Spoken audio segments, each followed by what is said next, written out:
Guys, I'm convinced that this will never end. I mean, it just won't stop. Now, allegedly, Frank Turek's story changed. Lisa Knows Nothing called the Beverly Hills Hotel.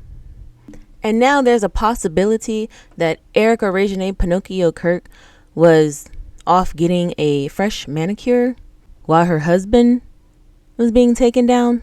Yeah, you know we're going to talk about it. Let's get into it. Nikki in the building, baby. Nikki in the building, baby. In Cahoots podcast. Yeah.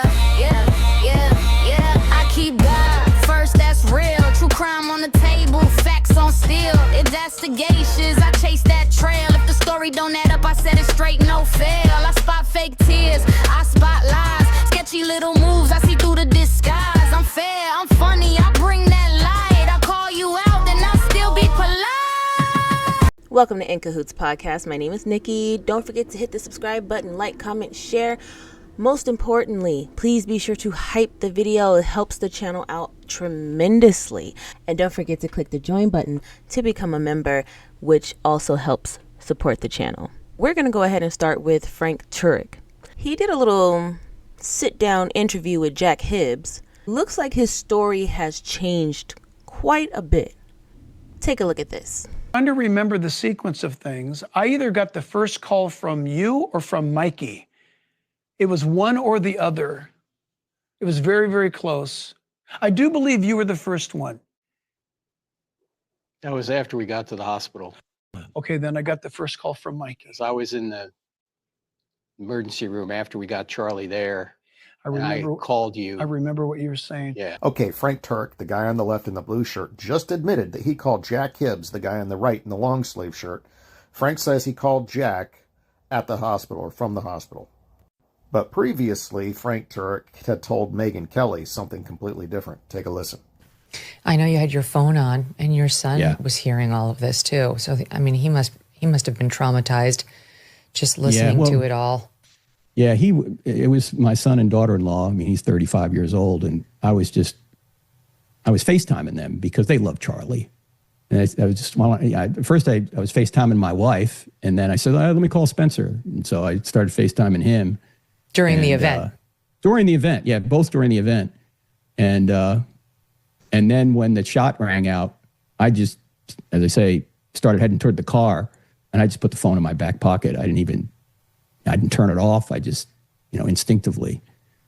And by the time I got to the hotel, I pulled it out. They were still there. So they heard the whole thing. It's messy work, Frank. Messy work. So which one was it? Was your phone being occupied by a FaceTime call that whole time? That's one heck of a battery. Just saying. That is battery life. Did you or your son at some point hang up and you pulled your phone out at the hospital to call Jack Hibbs? Why does the story always have to change? Here's my issue. They wonder why people are so upset. They wonder why people are asking questions. Well, this is why. It's the little things. The little things. Something as small as, were you on FaceTime with your family the whole time or not? When he spoke with Megyn Kelly, at that time, it was still extremely fresh. So, Frank, you just ran out of the gate lying? Isn't it weird that when it comes to Mikey, everybody's story is just kind of just shaky and off and tends to kind of change a little bit? The whole narrative at first was Mikey, he was trained to call Erika. Mikey called Erika first. He wasted no time. He just started dialing. And later on, when Candace and Erika have their sit down, we find out that according to Mikey's call logs, he called his wife first, and then called his father, and then called Erika. Blake the Egg Neff, well, he's saying that after the shot rang out, and once he was done running for his life, he saw that Mikey's lip was quivering. How'd you see that when Mikey just turned around and just left? It's just weird how when it comes to Mikey, no one can get their story exact. No one can get it all the way straight. That's odd to me. Moving on. Lisa Knows Nothing. If you're new here, that's her nickname. She decided to kind of take the reins on the whole was Erika Regine Pinocchio Kirk at this bar 1912, kissing, touching, loving, doing all that and stuff with Blake Wynn. Here's my issue. I don't think that they realize that they are bringing more attention to the situation. If Erika Regine Pinocchio Kirk came out right away, which I thought was really odd, but if she came out right away and she said, this is all a lie, this is a big old lie, I was celebrating my son's 2nd birthday, lie. Okay, put it to rest. Don't say anything else about it, because the way that the internet works is that it's going to fizzle and they're going to find the next thing, right? And I 100% believe that TPUSA and friends, there are people that are putting batteries in the backs of people like Lisa Knows Nothing and Gary Melton. So I wonder who, if anyone, told Lisa and Gary and whoever else, make sure you guys double down on this and make sure that everybody just thinks it's a lie. Debunk it. But the thing is, I do not think they realize that they're just egging their own situation on. If you feel like you called the bar and they don't exist anymore, there's no way she was there, blah, blah, blah, let it go. Leave it alone. Why are you doing extra? You're keeping people on this subject for what? You're really working against TPUSA and Erika Kirk if you think about it, because now nobody's going to leave it alone. Now, let me just hurry and show you a couple of things really quick from Lisa Knows Nothing, because if you're day one, you know I cannot take too much of this woman. Here's where she calls the hotel. Thank you for calling the Beverly Hills Hotel. This is Sal. How may we direct your call? Hi, Sal. I just had a quick question about the bar that you guys have there in the hotel. Yes, miss. So we're planning a trip there soon, and I saw online that there's like bar 1912, but there was something that said that it's only like exclusive invite only. Is that true, or is that available to the public as a whole? Yes. So our outlets are available to the public. I will say, though, however, regrettably, bar 1912 is permanently closed. Okay. So at this time, the only 2 bars we would have would be the Polo Bar and the Cabana Bar. Okay. All right. When did it close? It's been a while now. Probably about like 7 months. Oh, okay. Wow. Okay. Yeah. Wow. Okay. All right. That's what I was reading was way off then. Okay. Thank you so much for your help. I appreciate it. Yes, absolutely. Have a wonderful Project Constitution in his own video, okay, before their debunking, it says, Bar 1912 is currently temporarily closed for regular business. While it has been previously reopened for certain periods, platforms like OpenTable and Yelp note that the lounge is not currently operating standard hours. However, the space remains available to book for private events and chic parties through Beverly Hills Hotel's events department.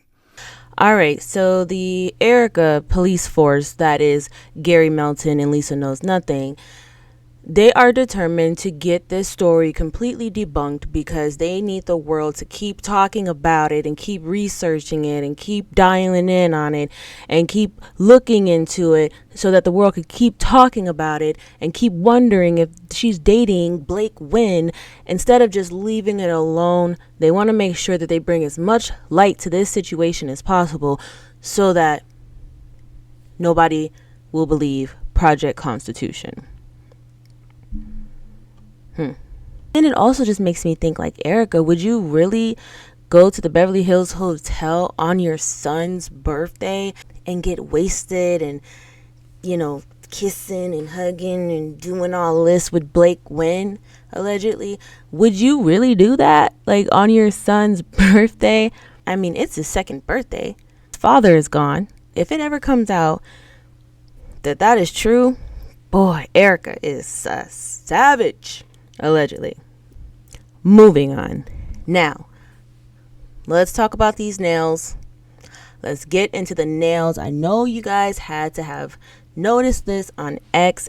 Everybody is saying that Erika got a fresh manicure before seeing Charlie.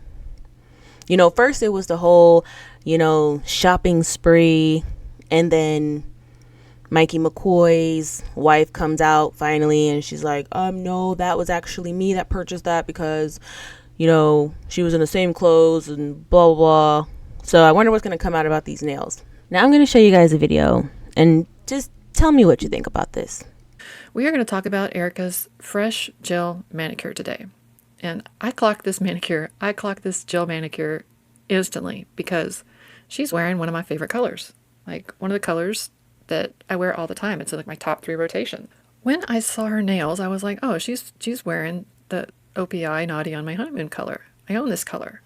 And I want to point out to everybody that this is a fresh gel manicure. Now, I know there are probably a lot of men that are watching this and they're following this case and they're like, well, what are you talking about? Why does that matter? And this photo right here, this is actually at the memorial. Right? And, manicure still looks fresh. So I was kind of thinking to myself, what did Erika's nails look like prior to Charlie passing? And I went on her Instagram and I pulled up this photo. Now, this is from September 4th. And her nails are technically the same color because she had just gotten them done then. Okay, so I was able to zoom all the way in to this photo and her nails look the same. It's the same color. Same nail shape, everything looks the same there. But guys, this case is complicated enough, so I'm not going to focus on nails. I mean, if something else crazy comes back, like the nail tech for some reason comes out and says, hello, I'm Erika's nail tech, and yes, on September 10th at 9 a.m. in the morning, Erika asked me to give her a manicure, then okay, I'll look into that. But see, this is what I mean. They cannot get mad at people for asking questions and looking into things like this, because had Erika Reginae Pinocchio Kirk not stuffed us into Charlie's casket, nobody would be analyzing her nail beds. I don't know what that was. Everything else is so private and secret squirrel, but you stick us inside of his casket. On that note, I'm going to wrap this video up right here. Please make sure to hype the video, subscribe, like, comment, share, turn on your post notifications so that you know every time there's a new video.